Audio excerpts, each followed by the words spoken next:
video, I'm going to explain the existing. So what's going on? Two balls hit each other. So let's see what happened. If two balls hit each other, so I have a and mass 1 has a velocity v, and we're going to have a red ball. We're going to call it mass 2,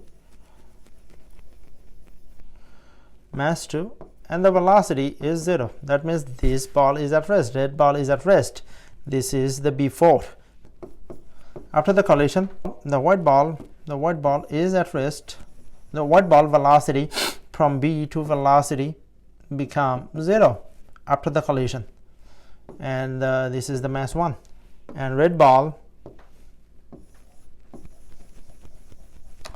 velocity is V. This is V2, this is V2, and this is mass 2. What is happening over here? So after collision, so when they collide, the transfer of energy, that's transfer of kinetic energy from white ball to the red ball. Let's take a look.